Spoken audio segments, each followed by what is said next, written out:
पहले हमने बात की थी आउटर कॉर्नर से इनर कॉर्नर तक हमने 4 पार्ट किया था और मैंने जो दूसरे पैटर्न की बात की है कि नीचे से ऊपर आपको भी 4 पार्ट डिवाइड करना है।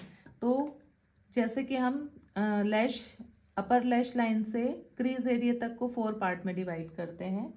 इसको मैंने सपोज इसे 4 पार्ट में डिवाइड करना है। तो ये हो गया एक मेरा 1 पार्ट, फिर ये हो गया 2 पार्ट, ये हो गया 3 पार्ट और ये हो गया 4 पार्ट। तो इस तरीके से हम नीचे से ऊपर की लाइन को भी 4 पार्ट में डिवाइड कर देते हैं। तो अगर मैं बोलती हूँ कि सिर्फ हमें एक पार्ट डार्क करना है, तो अभी जो आप मेकअप की टेक्निक्स देख रहे होंगे मोस्टली ज़्यादातर एरिया लाइट होता है और सिर्फ अपर लैश लाइन एरिया पे हल्की सी ब्लेंडिंग होती है। तो वो जो टेक्निक चल रही है अभी, सिर्फ क्या करते हैं, लैश लाइन एरिया को आई शेडो से इस तरीके से मर्ज कर देते हैं। ये एक ब्लेंडेड इफेक्ट आ जाता है और सिर्फ लाइनर ही, अलग अलग कलर की लाइनर यूज़ करते हैं। लाइनर की जगह आप आई शेडो भी ले सकते हैं क्योंकि आजकल कलरफुल आई लाइनर बहुत चल रहे हैं ड्रेस के कॉन्ट्रास्ट अकॉर्डिंग। तो इस तरीके से आपने सिर्फ अगर इनर कॉर्नर से आउटर कॉर्नर तक कोई सा भी आई शेडो लेकर उसे ब्लेंड कर दिया अच्छे से, तो ये आपका 1/4 एरिया डार्क हुआ और 3/4 एरिया लाइट। 3/4 एरिया लाइट करना है मतलब कोई सा भी आप कॉन्ट्रास्ट का शेड ले लीजिए और यहाँ पर उसे ब्लेंड कर दीजिए। तो ये बहुत ज़्यादा ट्रेंडिंग में है। अब मोस्टली आप आई मेकअप देखते होगे इसी तरीके के आपको आई मेकअप दिखेंगे कि सिर्फ 1 पार्ट डार्क होता है और 3/4 पार्ट लाइट होता है। इसी को अगर मैं ये कहती हूँ कि 2 पार्ट डार्क करना है, 2 पार्ट डार्क करना है मतलब इसकी चौड़ाई हम थोड़ी सी बढ़ा देते हैं।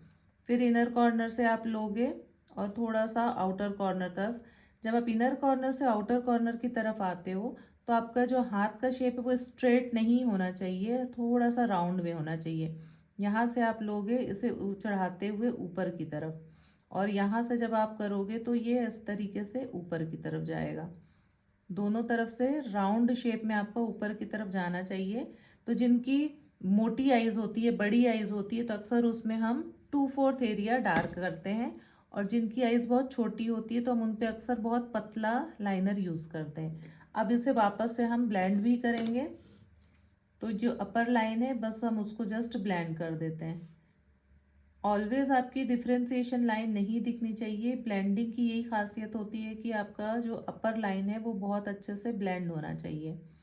तो अगर इसकी बात करें हम तो अब ये 2/4 एरिया डार्क हो गया और 3/4 एरिया जो है, half area dark, half area इसका लाइट हो गया। हाफ कितना हुआ ये डिपेंड करता है क्लाइंट की आइज़ पे। अगर क्लाइंट की आइज़ छोटी है, छोटी से मतलब है कि आपका अपर लैश एरिया से जो क्रीज एरिया तक का जो एरिया है ये कम है किसी का, तो उसके अकॉर्डिंगली आप उसे 4 पार्ट में डिवाइड कर रहे हो क्योंकि हमको पता है ये रूल कि हमें क्रीज लाइन से ऊपर तक डार्क शेडो नहीं लेके जाना है। क्योंकि ऑलवेज हम जो क्रीज लाइन होती है वहाँ पर हम ब्लेंड को ख़त्म कर देते हैं ताकि क्लाइंट जब आइज़ ओपन करे तो उसके बाद बहुत उसके ट्रांजिशन शेड ही दिखना चाहिए, ना कि कोई प्रोमिनेंट डार्क कलर दिखना चाहिए। तो इसलिए आपको ये डिसीजन लेना है कि आंखें कितनी बड़ी है, उसके अकॉर्डिंग आप इसको 1/4 या हाफ पार्ट या 3/4 या फुल पार्ट में आप डिवाइड करते हो। तो अभी हमने इतना लिया है, दैट मीन्स इसका ये हाफ हो गया है। तो अभी ये हाफ हुआ। अब मैं अगर चाहती हूँ कि इसे मैं 3/4 डार्क करूँ तो अब मैं छोटा ब्रश नहीं लूँगी बिकॉज अब मुझे एरिया बड़ा मिल गया। तो यहाँ पर फिर मैं मीडियम साइज़ का ब्रश लूँगी और मैं कलर अभी चेंज नहीं कर रही हूँ, जस्ट उसी कलर से आपको बता रही हूँ। वापस से मैं इसका एरिया बढ़ा रही हूँ, मैं इसे 3/4 पार्ट डार्क कर रही हूँ। 3/4 पार्ट डार्क करके मैं इसे ब्लेंड करते जा रही हूँ साथ ही साथ सर्कुलर मोशन में। और मेरे हाथों की ब्लेंडिंग नीचे से ऊपर की तरफ जाएगी, सर्कल शेप में जाना चाहिए। कई बार एक अक्सर ब्यूटिशियन गलती करती है कि वो स्ट्रेट स्ट्रेट लेती है और उनका जो आई मेकअप है वैसा स्ट्रेट आता है। तो ये स्ट्रेट नहीं आना चाहिए, ऑलवेज राउंड शेप ऊपर की तरफ। ये इस तरीके से अभी मैंने 3/4 पार्ट डार्क कर लिया। अब मैं इसे एक्सेस जो है प्रोडक्ट उसी ब्रश में क्लीन कर लूँगी और इसे फिर मैं ब्लेंड कर देती हूँ। तो जो ट्रांजिशन शेड का हम यूज़ करते हैं ताकि जो डार्क शेड है उसका जो डार्कनेस है वो कम हो जाए। हम अगर उसी ब्राउन शेड पे ही जाते हैं और ट्रांजिशन शेड लेते हैं तो दोनों में फ़र्क आता है।